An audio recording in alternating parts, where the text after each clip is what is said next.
The storm's movement is creating an especially higher rip current risk for the North Myrtle Beach and Cherry Grove areas. That's where we find ABC 15's Amanda Kenseth live this morning, taking a look at those wave conditions.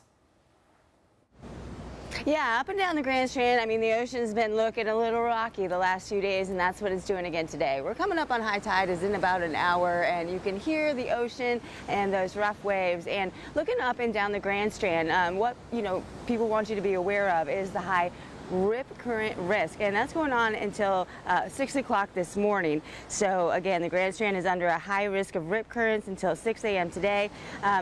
Cherry Grove and North Myrtle Beach can be especially dangerous. That's because of minor coastal flooding of the Cherry Grove Inlet, and depending on the track of this storm, onshore winds might factor in. We have to monitor because Cherry Grove is more of a southeast facing beach than it is an east facing beach.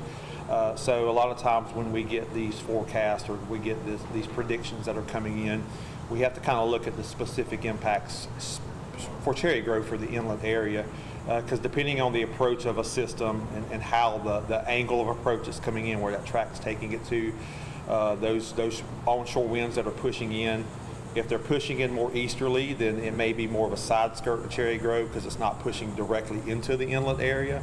But if it's coming in from a more northerly approach, then it's going to be pushing directly into that inlet area.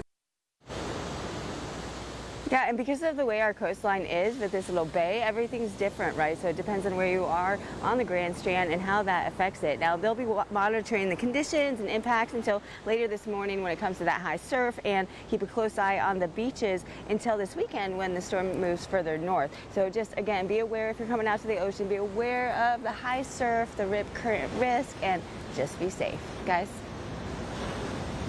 Thank you, Amanda. The city of North Myrtle Beach also says there are red flag conditions, and in Myrtle Beach, double red flags are up, advising swimmers to stay out of the water.